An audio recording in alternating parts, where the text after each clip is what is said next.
The year is 2022, the world is still recovering from COVID, and among all this hiatus, Swatch and Omega decide to start a celestial war to take on the mighty Speedmaster, which turned out to be a sweet collaboration between Swatch and Omega to get out 11 Moonswatches. And the frenzy stirs up with folks lining up outside Swatch boutiques to get their hands on any of the Moonswatches they could get. So much so that retailers started selling it for almost double the price of the actual Moonswatch.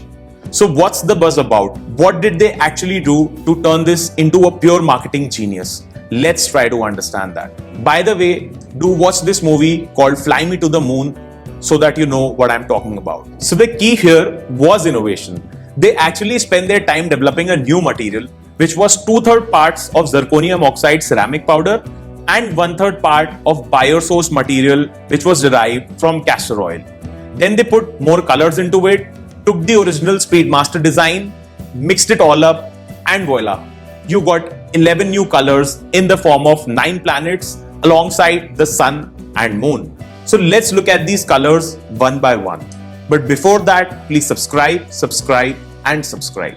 Starting with the planets, we have mission to the Mercury, followed by mission to the Venus, Earth, Mars, Jupiter, Saturn, Uranus, Neptune, and eventually Pluto, which is not a planet anymore. The fever of Moonswatches in India actually hit in 2023 with a few avid watch collectors buying it earlier than that. In fact, till that time, there was only one Swatch boutique in Palladium Mall in Bombay. The Delhi outlet opened right after, and the third one to pop out was the one in Bangalore. So do you see what they are doing here? They've actually played this game really well because you cannot order from their website and you have to be present at their store to buy a Moonswatch. So they've played the demand-supply game really well. In fact, their fresh inventory strikes their outlets at 5:30 p.m. in the evening. So if you go before that, they will ask you to wait outside. And if you go after that, you might not end up getting the watch you need. Until last year, their sales started dropping down because that's the only hype they could generate with the 11 Moonswatches. So what they did was they launched the mission to the Moonshine Gold, which was a slight variation to the regular Moonswatches, which dropped like a bomb on their outlets again. But those were like really limited pieces and very few people could only buy that watch. In fact, a couple of Moonswatches like mission to the Moon, mission to the Mercury, and mission to the Neptune were selling for a higher premium. The mission to the Neptune was selling for almost 1 lakh. That's totally insane, man. That's not required at all. With their adaptation of 50 Fathoms, they did a collaborative partnership with Blancpain, which were actually some blanks fired because it could not garner the hype that they actually wanted, and the watch could not sell because it was also slightly more expensive.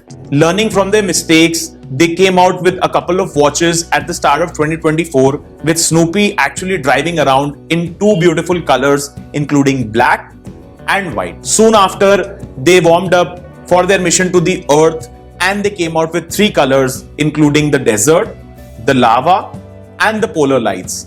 I mean, look at this polar light version. This is just insane, amazing, and the one that I could buy right now if I had the money. And here we are in the later half of 2024 when Omega dropped a bomb again in the form of the mission to the Super Blue Moonphase, which were actually being sold from 1st to 19th August, and it sold out already. So what we have essentially here is a collection of 11 Moonswatches, 2 Snoopies, 3 mission to the Earth, and 1 Super Blue Moonphase to choose from.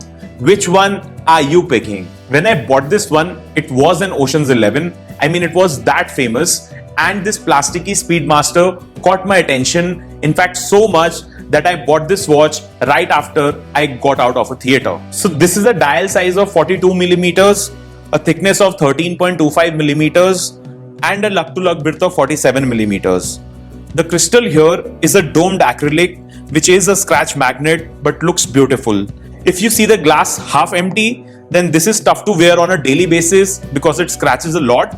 The glass half full will take you to Polywatch, which you can rub it on its surface to remove minor scratches. In fact, in 1.5 years since I've gotten this watch, you can already see some scratches on the dial. Then the case material here is their patented bioceramic, which gives a really plasticky feel. The strap is again Velcro with the Swatch and Omega branding on the strap. Takes some time to get comfortable on the wrist once you wear it. Basic water resistance of 30 meters is okay. The movement is a quartz chronograph with a tachymeter on the bezel mimicking the actual original Speedmaster. The dial is also black and coated in a moon surface type finish, while the subdials have a circular radial pattern emerging through and through. Since this is a chrono, you have the sub-seconds dial at 6 o'clock with a push start-stop crown, a reset crown and the regular center crown. The hands and markers are also coated with Swiss Superluminova, but that's okayish. There is also a hidden S on the center of the crystal,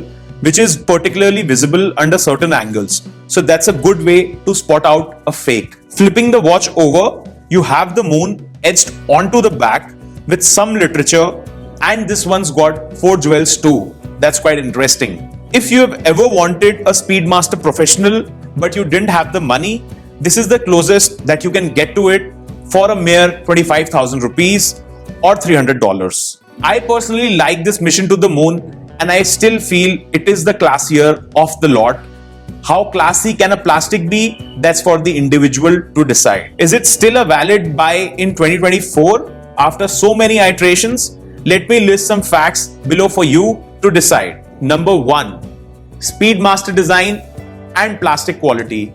Is that a deal breaker for you? For 25k, you can get your hands on a Seiko Automatic or a Citizen Eco Drive or a Tissot Quartz. Which one are you going to choose? Number 3. The quality is nigged, and the major downside being the acrylic crystal. I mean, if you are going to wear it on a daily basis, this watch might not survive the whole decade. That's my impression right now.